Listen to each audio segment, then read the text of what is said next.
thank you so much for joining us on CNBC. And we're coming to about 2 years since you actually took office in Malaysia, and a lot has happened. I remember that when you started out as Prime Minister of Malaysia, one of the things you said was, first and foremost, we have to tackle inflation. That's going to be one of our key economic priorities at the moment. Coming into the third year in office, what are the new economic priorities for Malaysia, given the fact that we've seen inflation come down and perhaps calm down just a little bit in the last couple of years? Well, the focus has to be the economy, and policies have got to be adjusted. New concerns, new priorities. Digital transformation was never an issue before, so was energy transition, so semiconductor as a priority. But now these issues have got to be addressed, and I think if we could use this, like for example, semiconductors considered, Malaysia is now considered a hub for semiconductor development and investments, including the front end, because of the ecosystem that's been there. So it will certainly then propel the economy and resolve many of the issues like we have seen now, the ringgit, inflation. Minister, I wanted to ask, it seems that investor confidence, both foreign and domestic, has really picked up for Malaysia. And that wasn't the case, say, 5-6 years ago. And I bring us back to 1MDB. Now, there were concerns that this might actually cause reputational damage to Malaysia and make it more difficult, and thus also necessitate Malaysia perhaps restore and repair its reputation. Did you have to do that in the lead up to attracting a lot of this investment back into Malaysia? Precisely, JP, the initial few months was all about that. How do you deal with these issues? What about governance? About what they consider as endemic corruption, based on the experience of M1MDB and the various other scandals. You have, for example, leaders in the past.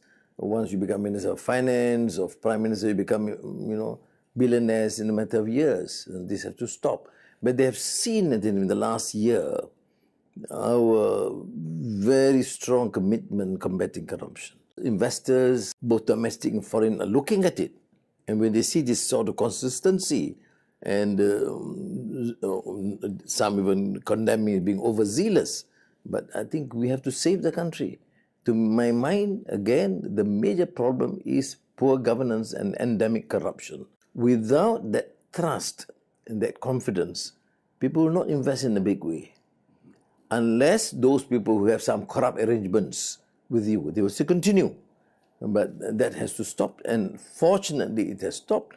Although we are still carrying on this mission, the crusade against corruption has got to be full force.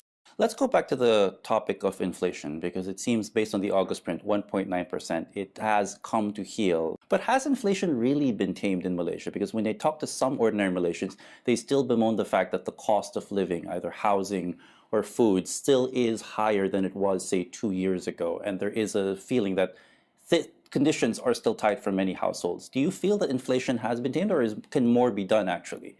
I come from the ground. Every Friday before Friday prayers, I will sit and have lunch with the common stalls, not the 5-star hotels. And they give me the input. Yes, it's 2%, it's very low. Look at the price of sugar, edible oil, petrol, flour, all are cheap. Much cheaper in Malaysia as compared to all our neighboring countries. But to those affected, particularly the lower income group, they do feel. That's why in the next budget, I have to address this issue. And the reason is the level of income has not increased with the, for example, increase in productivity or investments. And we have to address the issue. What I've done with the civil service, for example, 1.4 million of them, is to raise the salary, which has been largely ignored the last 12 years. You must take care of your own workers. Then you can then persuade or moral suasion for the private sector conglomerate to say, look, you register what, 1 billion profit, 2 billion, 4 billion? You can't pay your workers in that manner. So I think there should be some pressure to increase the level of income, because in terms of price, although there is a concern, it's because of low income or low salary or wages. Now, if you increase, then they can understand that ours is much cheaper than our neighbors, not less cheaper, much cheaper. And a lot of this really feeds into that age-old question that faces Malaysia and some other countries, such as the middle income trap. Do you think that with all the investments coming to Malaysia, that perhaps getting out of that middle income trap is actually achievable for Malaysia, and when that might happen?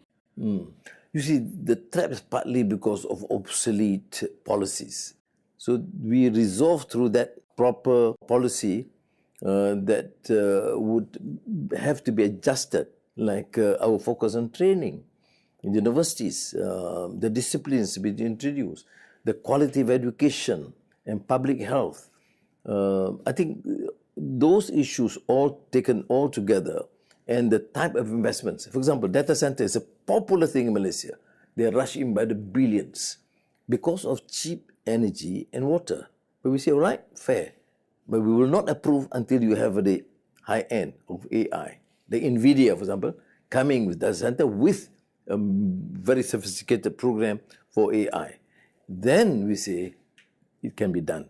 Now, if that is achieved, when it's achieved, and I believe it's achievable, then you actually move beyond the middle income nation, what do we call as a middle income trap. Right. But to attract a lot of these high-end processes in these value chains, whether it be data centers, semiconductors, there is still a skills gap that Malaysia might need to address. And to be fair, your administration has outlined an ambitious goal of 60,000 engineers in the next 5 years. How critical is it going to be for Malaysia to get that number right, or even earlier than 5 years?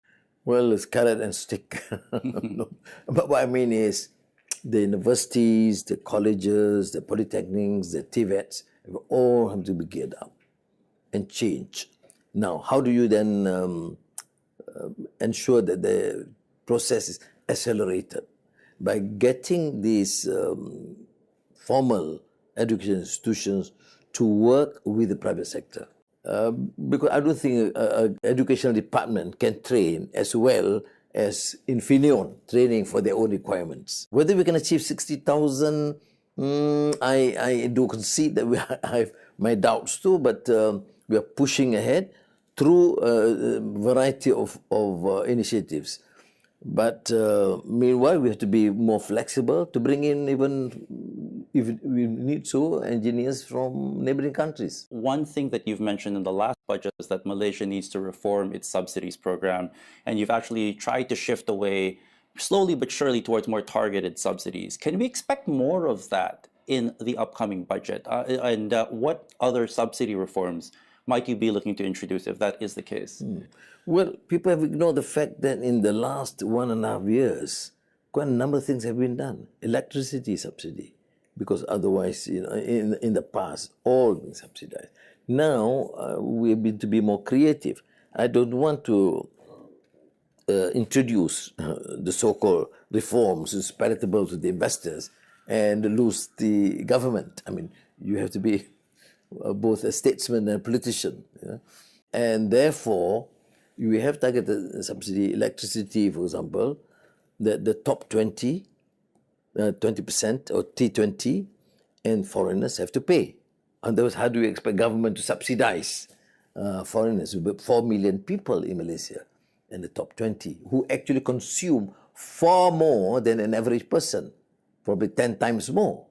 And through that initiative, early last year, we managed to save 4.5 billion ringgit. But more important is governance. To stop the leakages, billions pocketed by crooks, corrupt leaders. And we have stopped that. Is it sufficient? Yes, but we need a bit more. Then we'll consider other measures. Now we are now looking at the measures without merely like electricity and diesel. We don't actually touch the base, because to me it's grossly unfair. I mean, yes, the country needs the money, partly through the corruption and the mismanagement of leaders in the past. I don't want to punish my people They are not to be blamed. So we will have to introduce these reforms, but to preclude the common person so that they are not condemned in the process. I think the next question to that is how Malaysia plans to improve the revenue side of running the government, the fiscal side, especially given that while the budget deficit itself has come down quite a bit since COVID-19, it's still well above the average of about 3%. How do you plan to improve or perhaps even try to introduce certain incremental improvements to the revenue side and actually collecting more revenues for the government? Well, when I inherited the government, we had 1.5 trillion ringgit debt and 5.6% deficit. Now it's gone to 5, is going to be 3.6, and gradually down to 3. And borrowings, which was about 100 billion ringgit in the last 3 years, now have gone to 96, 93, 86, and going to be 83. So it's quite substantial. Is it enough? No, not enough, because we have to spend more to improve the quality of life through education, public health, and infrastructure. The ringgit, it's night and day when you compare it to, say, 6 months ago or the first half when it was at those levels not seen since the Asian financial crisis. Now we've gone from that to being inarguably and undoubtedly Southeast Asia's best performing currency. But it also brings its own set of challenges, especially because Malaysia is a significant exporter to the world. What is the better problem, sir? A strong ringgit or a weaker ringgit for Malaysia? Well, the correct answer would be reasonable value. I mean, it is still undervalued. Yes, it will cause some concerns among the exporters. Not too bad, because it's still undervalued. But it has benefited immensely because it is a trading nation. We import a hell lot from overseas, and the world, and particularly Malaysia, will still depend largely on the dollar. But I am not too concerned about that, because it is still undervalued. At 410, people know used to be, at least 380. But it is wise that it goes gradually, and because that's beyond. There's no way that we should intervene and let the market forces play. And it reflects the confidence in our policies and the way we execute our reforms. I want to move to another key project facing forward, which is the Singapore-Johor Special Economic Zone. It's something that the administration has started to put more resources into pushing. When can we expect finalization of this particular plan?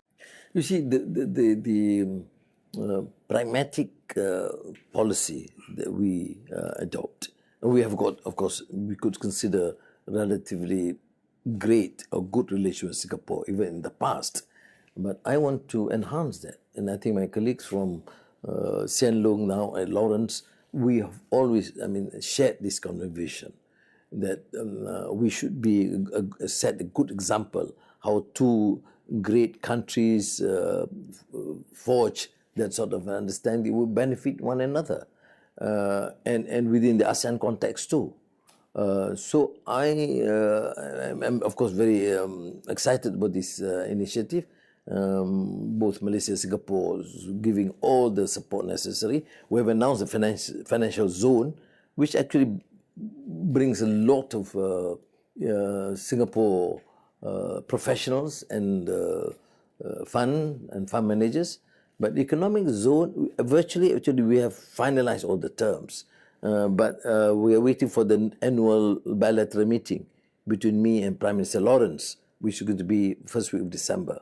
So to me, it's considered done. We have now opened up, although we have not officially announced or signed the agreement, but things are moving.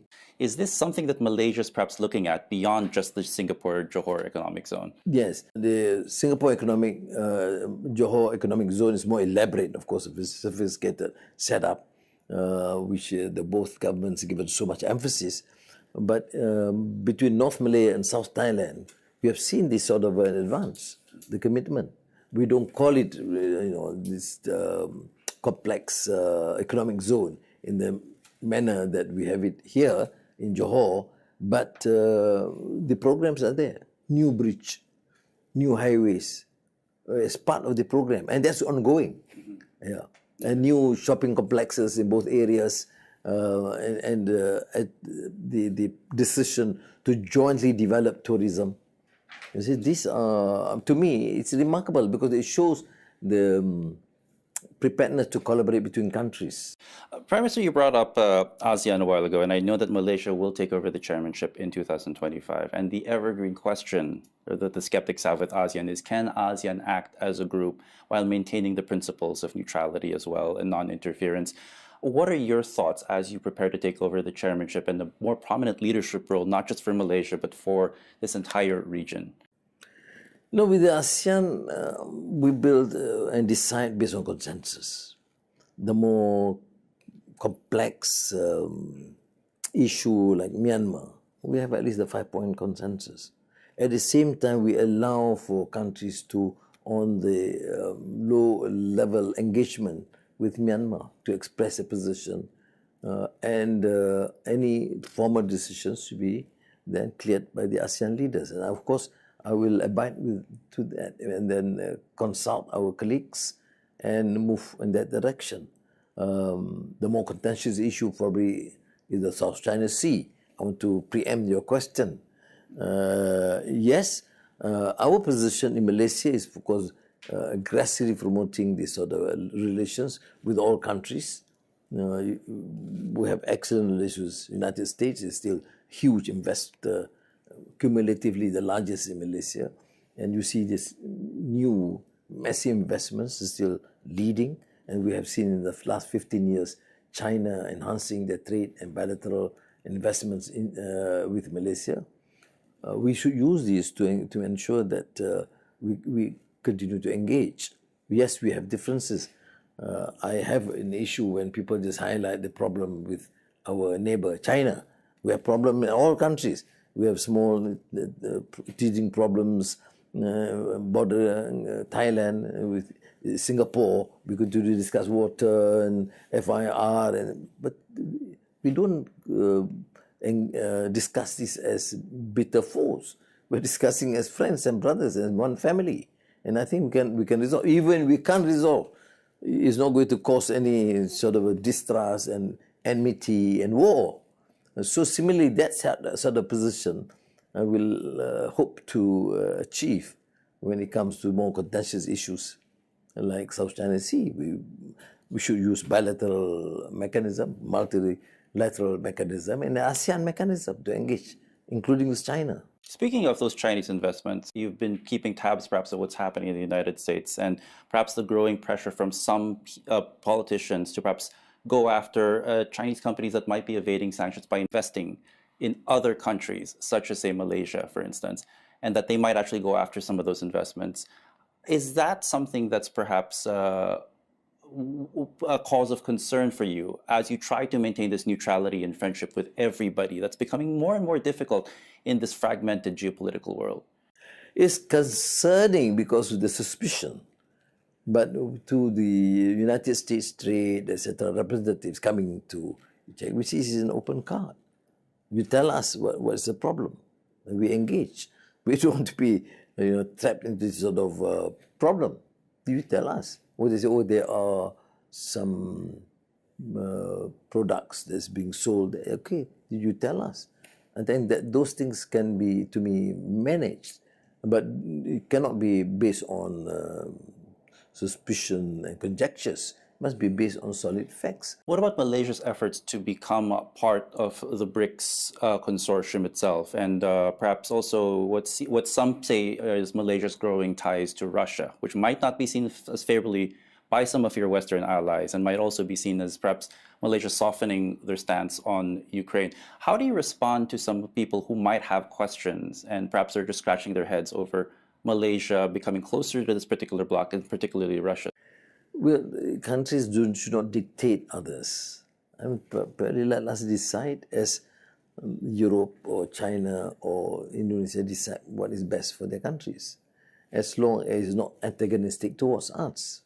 In the case of BRICS, why I went to Vladivostok to meet Putin, because he's chairing BRICS this year, and I want to convey our interest to be part of BRICS and continue trade investments in areas which is not contentious. And I see no reason why we should not. Malaysia is a trading nation. We welcome investments from all over. I should not discriminate any other country. I've expressed my view on Ukraine. So do you therefore boycott them or disengage with them? I have an issue with my support for Palestinians in Gaza. But how is it that they have this sort of contradiction and double standards when it comes to Ukraine and Gaza? There's an issue, and I expressed publicly. But having said that, our relations continue with the United States. I mean, it's a traditional ally in many ways, but I don't see the reason why people should question why we should befriend and continue engagement with Russia. I have to ask you though, Prime Minister, because you are one of the few world leaders that has publicly stood in support of what's happening in Palestine and the war in Gaza. Of course, this also goes against the grain of some of your stronger Western allies, like the United States. Can you talk to us about why this is important for you? You see, JP, why do we talk about democracy and human rights and dignity of man and woman? Why do we condone atrocities and genocide happening every day? So I am just voicing out what I think is the concerns of many Malaysians and appealing for peaceful resolution and stopping the killing and the indiscriminate bombings, which unfortunately is going on a daily basis. Can you imagine any country in the world, any country region in the world can continue with impunity the menace being done? No. Now, why the exception? Why this country is giving this carte blanche to do whatever they like? Yeah, you can hear some statements, but no real attempt to stop this. But that's all that I have to voice out, because I think I'm passionate about this. Can be anywhere where they say something's happened. Even Ukraine, I made it quite clear that I'm not in favor. I'm in fact opposed the invasion of Ukraine. But Ukraine becomes a big issue in the States and in Europe. They can spend billions to support. But here, you're supposed billions to kill. So this hypocrisy must end. Dr. Seri Anwar Ibrahim, Prime Minister of Malaysia, thank you so much for your time. I appreciate it. Thank you. Thank you.